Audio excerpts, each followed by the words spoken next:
Bom dia, graça e paz. Sejam todos bem-vindos no nome de Jesus ao devocional da Igreja Verbo da Vida aqui em Senhor do Bonfim. Quero convidar você que para nesta manhã do dia 1º de novembro de 2022 nós fazemos a leitura devocional do livro de Tito. Hoje nós estamos começando a carta de Paulo a Tito. Apenas 3 capítulos, mas são instruções maravilhosas.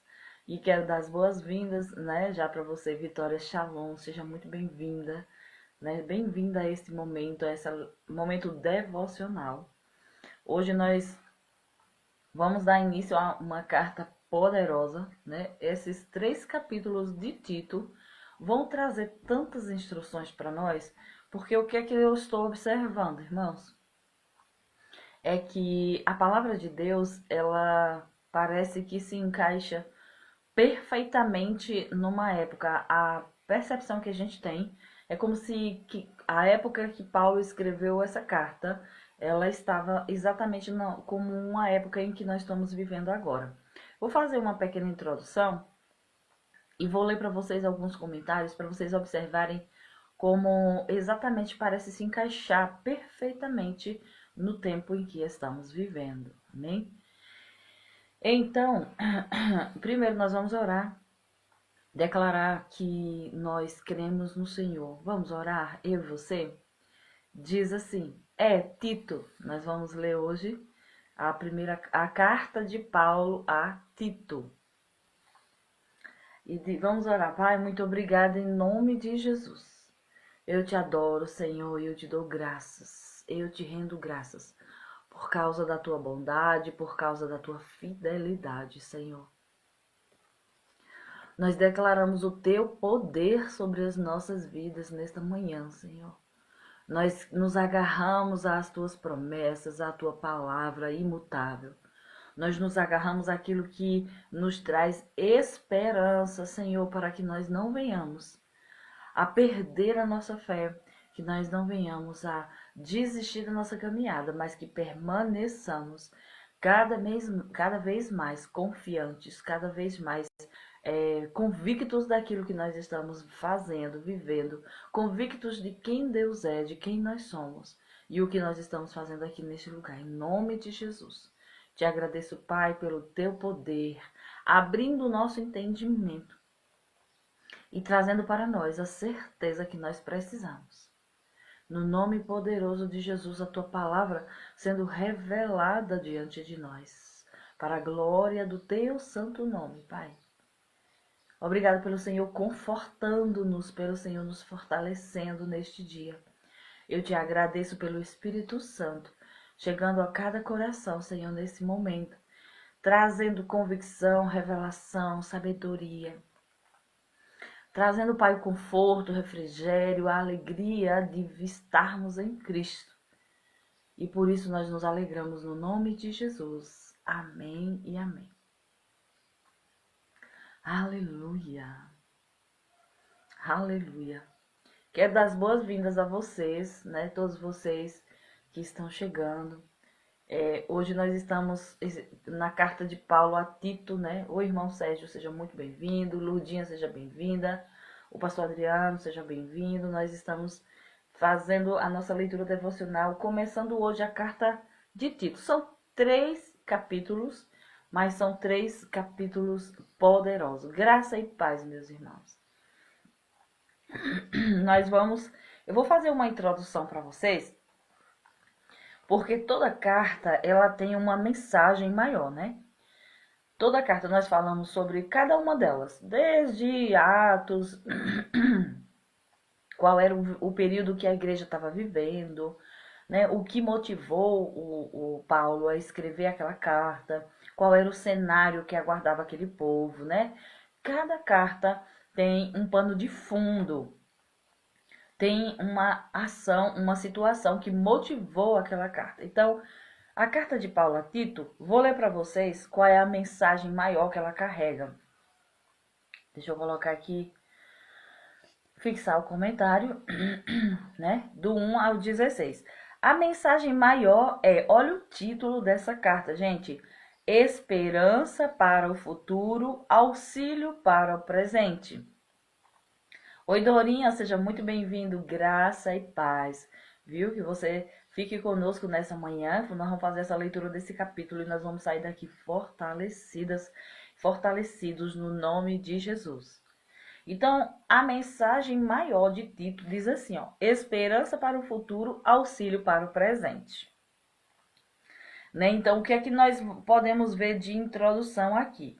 É que estava vivendo um tempo, a igreja daquele tempo estava vivendo uma situação tão conturbada, tão bagunçada, tão cheia de incertezas, que Paulo escreve um conteúdo que contém um poderoso antídoto para o choque futuro. Olha só, tem um comentário que diz assim, ó. Ele disse que fez um comentário que diz assim: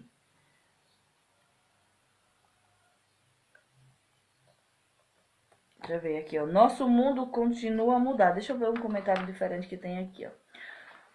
Tito foi um dos jovens que acompanhou o apóstolo Paulo em muitas de suas viagens missionárias.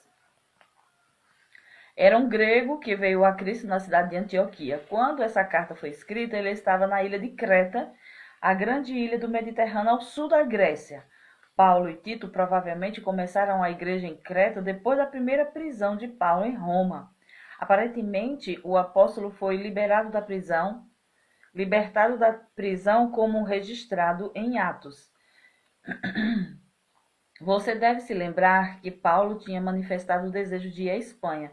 E muitos estudiosos acreditam que depois da sua viagem à Espanha, ele e Tito foram para a ilha de Creta e lá estabeleceram uma igreja.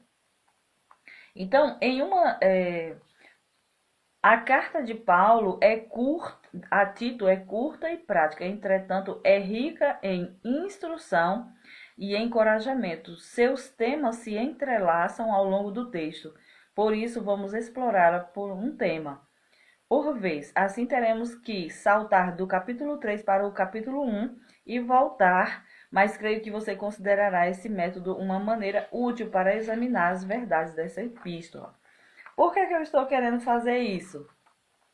Porque, gente, uma coisa que a gente observa esperança é a resposta ao choque futuro e ao desespero do presente. Ele fala aqui, por que choque do futuro e esperança do presente? Ele disse que as coisas mudavam tão rapidamente. Teve alguém que diz assim, que era tanta mudança, tanta coisa acontecendo ao mesmo tempo, que as pessoas experimentavam uma espécie de choque, de estresse quando pensavam no futuro. E por isso, elas ficavam tão incertas, tão desesperadas, que elas entravam em choque, porque tanta coisa acontecia ao mesmo tempo, que elas ficaram meio desesperadas e ficaram estressadas com relação ao futuro. O povo de Creta, os cretenses, que era o lugar onde estava essa igreja, eles estavam imersos no meio de tanta mudança, de tanta revolução. Imagina nós hoje, né? Aí esse autor desse comentário bíblico, ele fala assim: nós nunca imaginamos experimentar o tanto de mudança que nós experimentamos hoje. E é verdade, irmãos, nós hoje também estamos vivendo um cenário tão parecido com esse pano de fundo, né, dessa carta de Paulo a Tito. E Tito também estava imerso, mergulhado nesse momento onde muita coisa acontecia ao mesmo tempo, muita coisa parecia estar acontecendo. Diz que as pessoas estavam tão inseguras, elas não sabiam em que acreditar. Um dizia uma coisa, outro dizia outra, porque tudo estava acontecendo ao mesmo tempo. Só que hoje, eu e você estamos vivendo um tempo muito mais moderno, muito mais avançado, muito mais desenvolvido do que naquele tempo. Imagina aí. E que as pessoas também podem experimentar dessa sensação de, sei lá, de desespero, de estresse com relação ao futuro. Como vai ser? O que é que está acontecendo? O que é que vai acontecer amanhã? Então veja que o pano de fundo e o texto, né, o conteúdo dessa carta se encaixa perfeitamente com o tempo que nós estamos vivendo, não é verdade, gente? Então eu quero convidar você a abrir lá na carta de Paulo a Tito, para a gente ler o primeiro. Adriana, esse aqui não tá carregado, não. Eu vou ter que ler em outra Bíblia. Acha outra Bíblia para mim, porque o tablet não tá carregado, eu acho. Será que é porque eu não liguei? Deixa eu ver aqui. Acho que estava desligado, só um instante. Então, nós vamos ler essa carta e nós vamos compreender a mensagem que ela traz para nós, porque aquele povo estava vivendo situação tal qual nós estamos vivendo. Talvez nós estejamos vivendo algo numa profundidade muito maior, né? Numa dimensão muito maior. Tá carregando, é. É porque estava desligado. E nós vamos precisar entender que é esperança no meio, né, para um povo que está, sabe, sem saber o que é que vai acontecer com eles. É uma esperança em relação ao futuro. Aí ele fala bem assim, achei um comentário aqui que eu quero ler para vocês, eu achei muito, muito, muito tudo a ver com o que nós estamos vivendo. Diz assim, ó: quando a Bíblia fala da esperança, ela não usa a palavra da mesma forma que o fazemos hoje. Significa que um tempo, né, um leve lampejo de uma possibilidade. A carta de Paulo a Tito contém um poderoso antídoto para o choque futuro. Paulo chama esse antídoto de nossa bendita esperança. Mesmo que o mundo esteja mudando, apesar de nossa cabeça estar girando enquanto tentamos nos manter atualizados com as transformações ao nosso redor, temos uma esperança que ancora nosso futuro e nos permite sentir seguros, diz Paulo. Jesus aparecerá em glória para colocar todas as coisas no seu lugar. Essa é uma esperança. Essa é a cura para o nosso choque futuro. Esse é um dos temas que Paulo tece em sua carta a Tito. Então, ele vai mencionar sobre essa bendita esperança, essa nossa grande esperança, que é justamente o fato de que o nosso Senhor e Salvador Jesus Cristo, ele virá nos buscar, ele vai organizar todas as coisas, ele vai colocar tudo no seu devido lugar e ele vai trazer organização para essa bagunça que está acontecendo aqui, né, neste tempo. Eu não estou dizendo que Jesus vai voltar hoje ou amanhã, a gente já sabe, mas nós vamos entender que a solução para todo o desespero, por toda a bagunça, por toda a confusão que está pairando na nossa sociedade, que está pairando no nosso mundo, a solução é Jesus, né? Jesus Cristo é a solução para todo tipo de situação.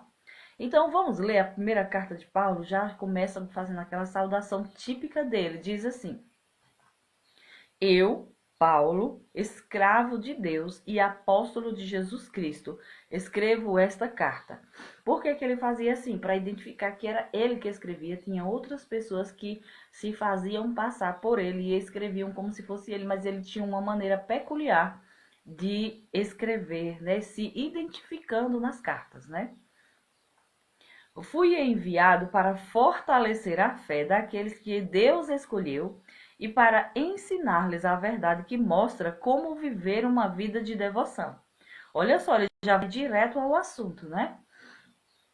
Ou seja, eu fui enviado por Deus para fortalecer a fé daqueles que Deus escolheu e para ensinar-lhes a verdade que mostra como viver uma vida de devoção. Então, ele vai falar muito sobre isso, sobre essa verdade, né?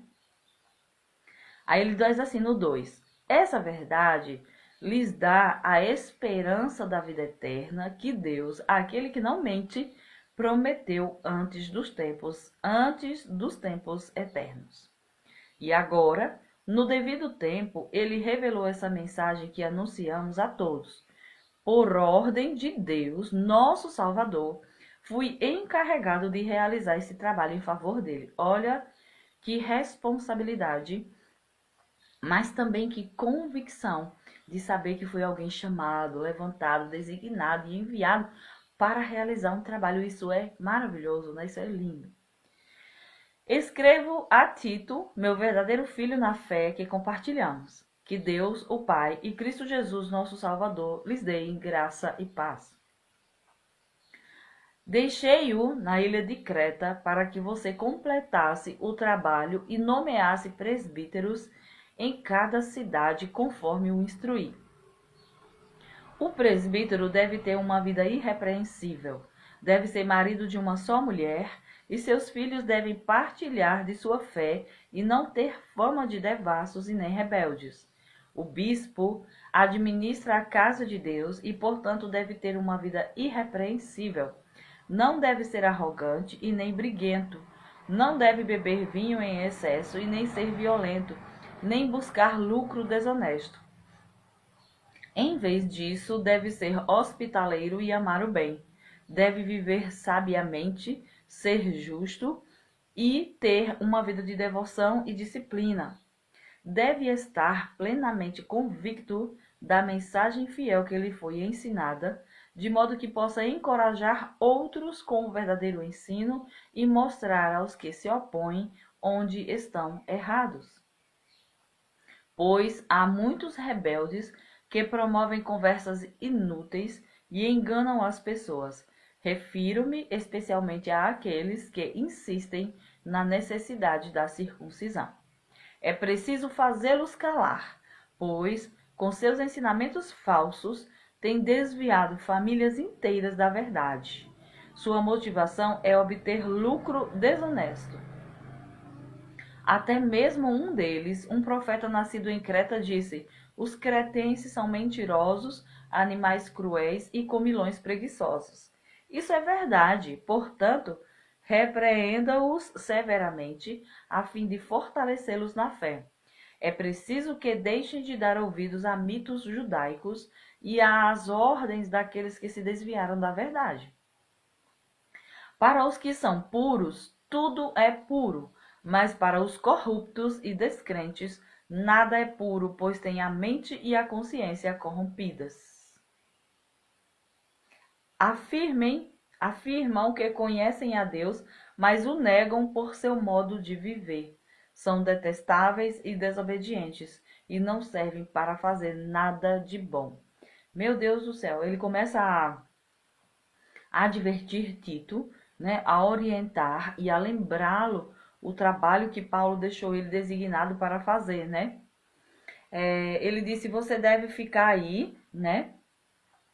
E ele se apresenta como alguém que foi enviado por Deus para fazer esse trabalho de esclarecer, de ajudar os irmãos, fortalecer a fé dessas pessoas, né? Aqueles que foram chamados de entre os gentios, que ouviram a mensagem, fortalecer essas pessoas, né? E ensiná-las como seja um modo de proceder na fé verdadeira.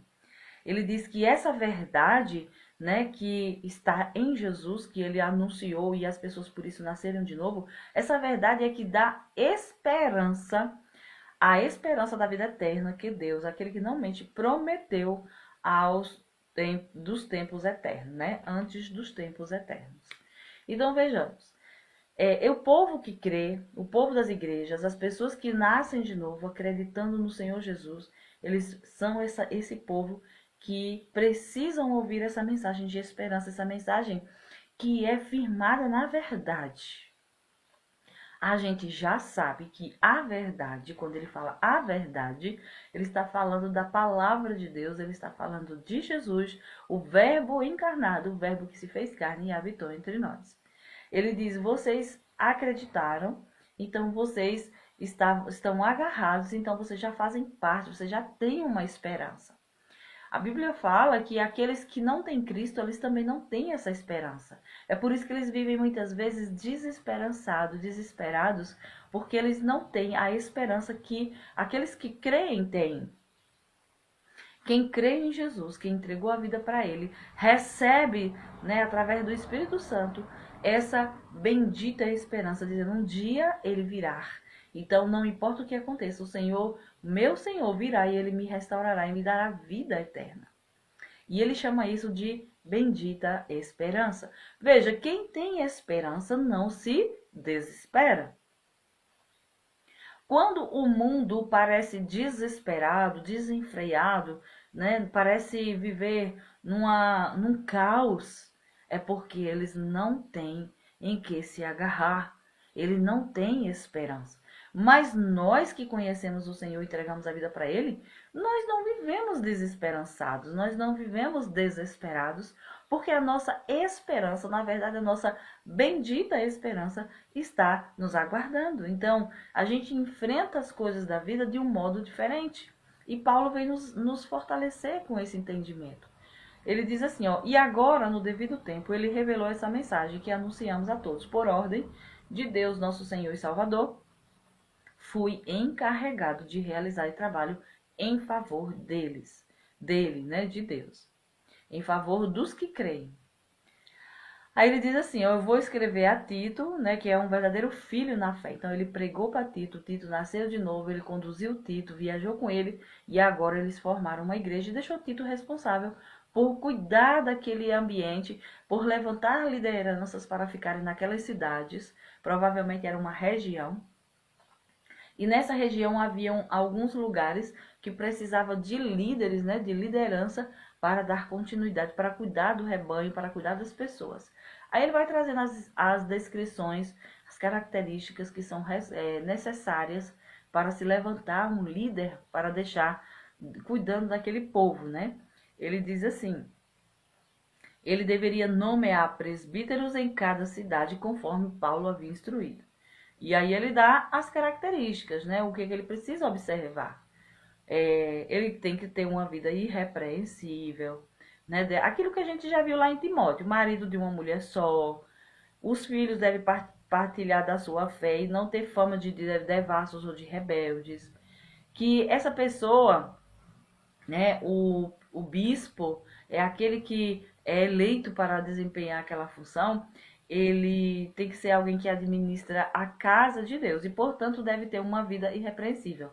Não deve ser arrogante, nem briguento, não deve beber vinho, nem excesso. Eu creio, queridos, que essas instruções que hoje muitas pessoas se apegam sobre essa questão de poder beber vinho de aqui a acolá, se você tem controle, vá. Numa sociedade como a nossa, eu tenho certeza que a instrução mais correta e mais prudente é: não beba. Não é pecado, mas você não deve beber.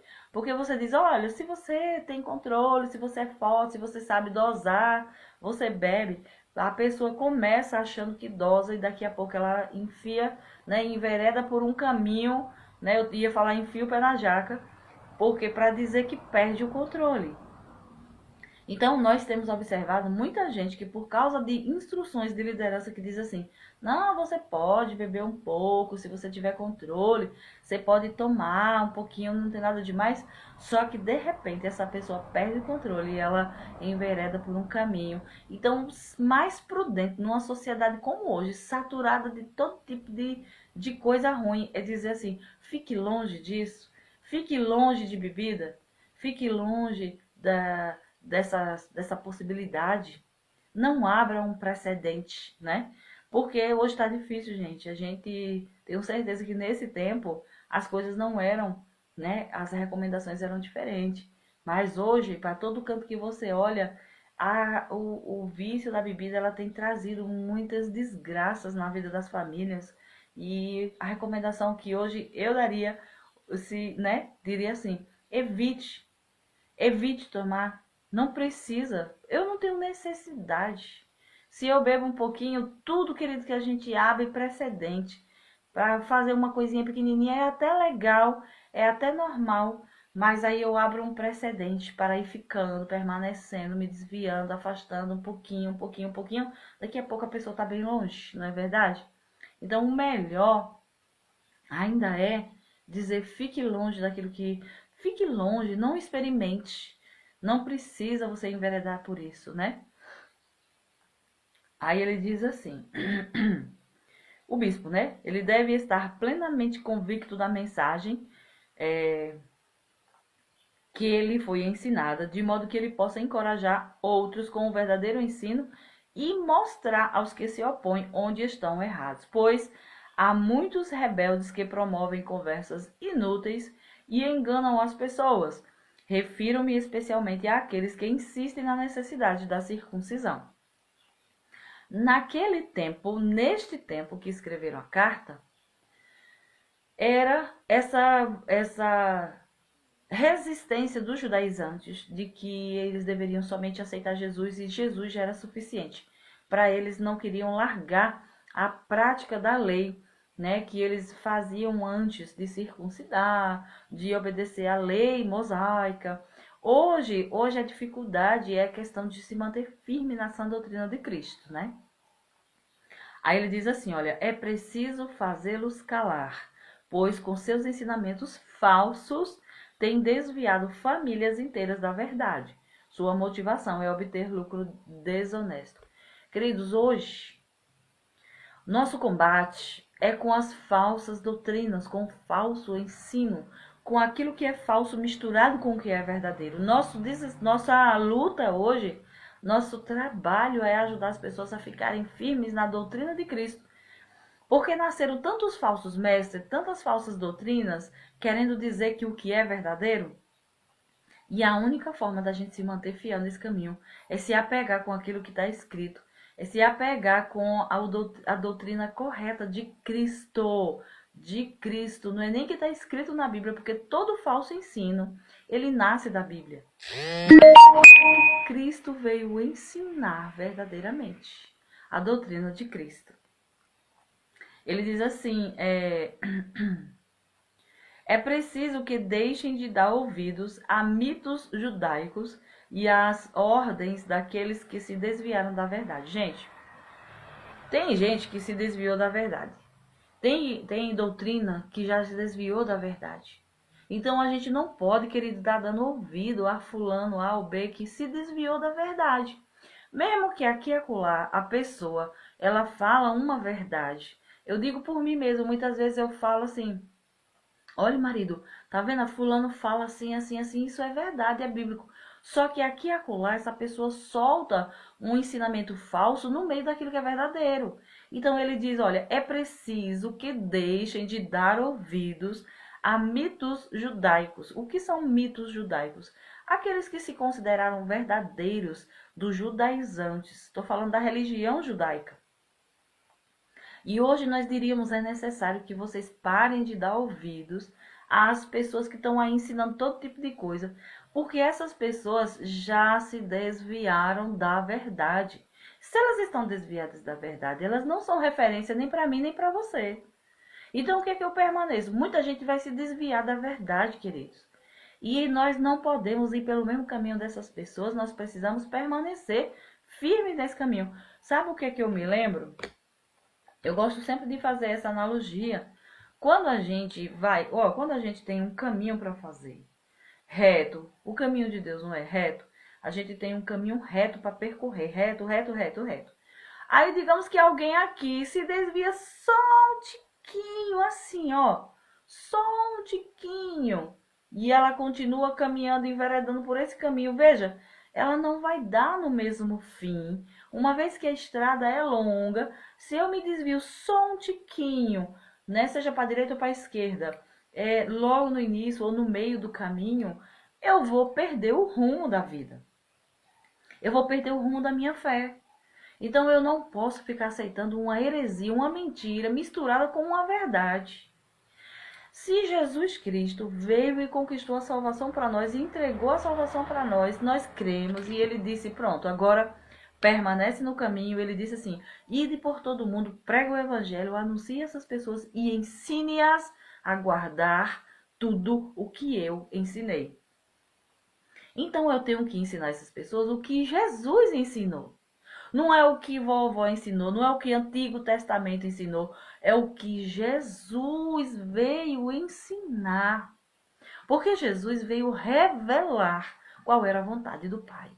Então a nossa segurança, queridos, é ficar na revelação de Cristo, no que Cristo ensinou. Não sei se vocês conseguem entender qual é a diferença. Ai, Natália, mas todo mundo não está falando de Deus? Todo mundo não diz que crê em Deus? Deus não é um só? Querido, mas seguem doutrinas erradas. Gente, a doutrina errada vai levar a gente para um caminho errado, para um lugar errado, e não vai dar em Jesus. Então nós estamos querendo que as pessoas foquem somente em Jesus, chamando a atenção dela para prestar atenção em Jesus, conhecer Jesus, identificar Jesus, adorar Jesus, seguir a doutrina de Cristo. E seguir a doutrina de Cristo Jesus. A gente vai ter que se esforçar ao máximo, porque tem muita doutrina que nasce da Bíblia, mas ela segue e envereda um caminho errado do que Cristo ensinou. E eu não sei se você consegue identificar. Ô, Natália, como é que eu sei? Como é que eu posso identificar? Queridos, é estudando a Bíblia.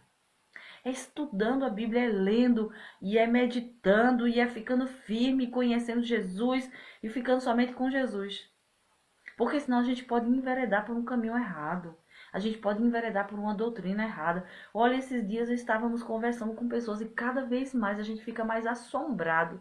Como tem gente enveredando e seguindo todo tipo de mestre. Agora piorou porque nós temos a internet. Então é fácil você achar um mestre que diga aquilo que você quer ouvir. Que não é confrontado. Ninguém quer mais ser confrontado. O que foi que Paulo falou a Timóteo no capítulo 3? Timóteo, olha, vai ser difícil ser cristão no final dos tempos. Por quê? As pessoas, elas serão amantes de si mesmas e elas vão procurar mestres que digam somente o que elas querem ouvir. Porque elas não querem ser confrontadas. E elas vão seguir tantos ensinos. Ela diz, aquela pessoa ali me confronta. Mas o evangelho, querido, é confronto. Jesus nunca veio passar a mão na nossa cabeça e dizer que a gente tem que ficar, ou é assim mesmo, não, fique aí do mesmo jeito que você tá, não precisa ser tão radical. Não, Jesus diz que o evangelho é radical. Ou a gente segue Jesus, ou a gente não segue. Então nós precisamos sim ser radicais. Essa história de dizer, não precisa ser radical, isso é conversinha mole do diabo. Sabe quando Moisés foi libertar o povo do Egito e o faraó não queria deixar o povo sair de lá? O faraó que personificava a pessoa do Satanás, o inimigo da fé, o inimigo da nossa fé, ele dizia, vá, mas não vá tão longe não. Depois ele veio com outra conversinha mole. Vá, mas não leve os seus bens, não. Deixa o gado, deixa. Vá, mas não leve seus filhos, não. Deixa as crianças aqui. Vá, mas não se aprofunde, não precisa ir tão longe. Ou seja, é a mesma conversinha mole de hoje. Não, você pode seguir Jesus, mas você pode beber uma bebidinha aqui, outra acolá. Gente, se eu quero ir pro céu, se eu quero uma vida transformada, por que que eu vou ficar fazendo ressalva e querendo viver parecido com o povo do mundo? Eu tenho que me separar do mundo. O mundo está perecendo e Jesus diz que quem quer ser amigo do mundo é inimigo de Deus.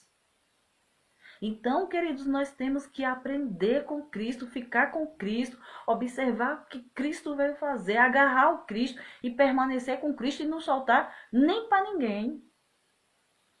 Igual um pitbull quando agarra um coco, como o povo fala.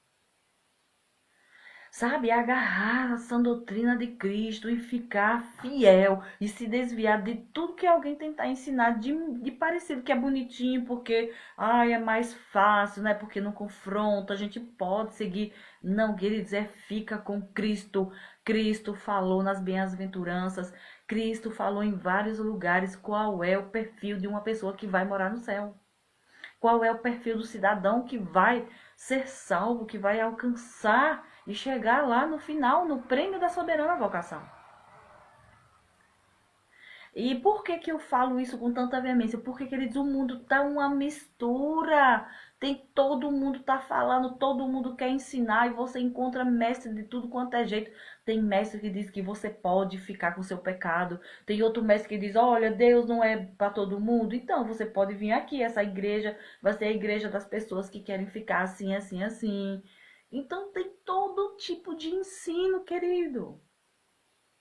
Tá cheio de todo tipo de instrução de mestres, pessoas sábias e eloquentes que falam bonito e que argumentam e argumentam mais bonito e tal. Mas, queridos, está desviando-se da verdade. Ele disse: não dê ouvidos. É preciso que deixem de dar ouvidos a mitos judaicos e às ordens daqueles que se desviaram da verdade. Se eles se desviaram da verdade, como eles vão instruir outras pessoas a ir para a verdade? Se eles mesmos já se desviaram. Aí ele diz, ó, para os que são puros, tudo é puro. Mas para os corruptos e descrentes, nada é puro, pois tem a mente e a consciência corrompidas. Meu Deus do céu, que o Senhor nos dê revelação nesse tempo, que o Senhor nos dê entendimento, que o Senhor nos dê sabedoria, que o Senhor abra a minha mente, abra a sua mente, para que nós possamos compreender a verdade pura, que nós sejamos puros com Cristo. Afirmam que conhecem a Deus, mas o negam por seu modo de viver. São detestáveis e desobedientes e não servem para fazer nada de bom. Pronto. Uma coisa que você pode observar é a vida dessa pessoa. A vida prática. Não é a vida da internet nem a vida do Instagram, não. A vida prática dessa pessoa é de fruto? A vida prática dessa pessoa é de piedade? Os seus filhos, como é que andam? Né? Sua família, como é que anda? Como é que essa pessoa vive? Então, nós precisamos ouvir, ficar atento a isso. Eles afirmam que conhecem a Deus. Todo mundo quer falar que conhece a Deus. Todo mundo quer falar que está seguindo Jesus, mas o modo de vida dessa pessoa reprova e denuncia que ela se desviou da verdade. Vocês entenderam? Não fica, queridos, aí ouvindo todo tipo de conversa bonita só porque você ouviu alguém falar no nome de Deus. Você acha que o diabo vai dizer eu sou o diabo, eu estou aqui contra? Não, queridos. Fiquem atentos. Porque quando você começa a dar ouvidos, quando você começa a ouvir essas conversinhas mole, você vai enfraquecendo na sua fé. A primeira coisa que acontece é minar a sua fé. E você vai começar a enfraquecer. Daqui a pouco você não quer ler Bíblia, daqui a pouco você não quer congregar, daqui a pouco você não quer mais precisar de uma instrução, de uma correção. Você vai ficando com a sua vidinha lá, né, de qualquer jeito, daqui a pouco você vai vivendo de qualquer jeito, daqui a pouco tá bem distante de Jesus Cristo. Aí Jesus volta, a nossa bendita esperança chega e a gente cadê? É necessário fazê-los calar. Por quê? Eles estão desviando famílias inteiras da verdade. Natália, você está falando de quem? Irmão, você tem o Espírito Santo dentro. Se você é verdadeiramente nascido de novo, você deve se relacionar com o seu amigo, com o seu ajudador, que veio te ajudar a conhecer toda a verdade e não se deixar enveredar pelo caminho das mentiras. Querido, Deus vai dizer, meu filho, eu lhe dei um Espírito Santo, aquele que ia te conduzir a toda a verdade, e você acreditou na mentira. Então é necessário, querido, você ficar atento para não se desviar. Ô, Natália, se desviar de que o povo pensa que se desviar é só cometer pecado. Querido, quando a gente comete um pecado, a gente erra, a gente vai e a gente reconhece, porque o Espírito Santo está dentro de nós, a gente se arrepende, a gente muda. Mas enveredar pelo caminho do ensino errado, do falso ensino, isso você vai se desviando tranquilamente, normalmente, porque você acha que está seguindo uma instrução correta. E daqui a pouco, lá na verdade, cai no buraco. Então, fique atento. Essa instrução, esse livro de Tito, é um alerta para mim e para você, nesse tempo de muitos mestres, de muitos ensinos, de todo mundo querendo ensinar o caminho da verdade. Se eles mesmos estão desviados da verdade, como eles vão levar você até a verdade? Apenas o Espírito Santo é o que nos conduz a toda a verdade. Amém? Então leia de novo, ore, peça ao Espírito Santo, medite, faça alguma coisa, mas fique com a verdade. Amém? Vocês estão me entendendo? Eu falei até assim com muita veemência, eu creio que fiquei toda com calor agora. É o Espírito Santo de Deus nos alertando, irmãos. É o Espírito Santo de Deus nos chamando a nossa atenção. Sabe? Dizendo, atenta, ei, atenta, o tempo tá difícil, o tempo tá bagunçado, é muita confusão, é muita gente falando, são muitas vozes. Fique ligado em Cristo, para que você não possa se desviar. Você não venha se desviar. Fique atento, irmão, fique atento, reúna sua família, ore em casa, peça ao Espírito Santo, tenha comunhão com o Espírito Santo, leia a Bíblia, procure conhecer qual é a doutrina de Cristo. Vá lá, nós vamos chegar em Hebreus. Em Hebreus, nós vamos afirmar qual é a doutrina de Cristo, como é que a gente faz para permanecer só na doutrina de Cristo. Nós vamos chegar em Hebreus já já. E lá está escrito qual é a doutrina de Cristo para você ficar bem ligado e bem atento, tá bom? Amanhã a gente se vê, no nome de Jesus.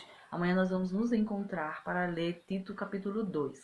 Então veja por que essas cartas pastorais, que é Timóteo, na verdade, 1 Coríntios, 1 e 2 de Timóteo, Tito também são cartas pastorais, são cartas que fundamentam as coisas, porque era quando ele estabelecia uma igreja e ele fundamentava essa igreja em Cristo.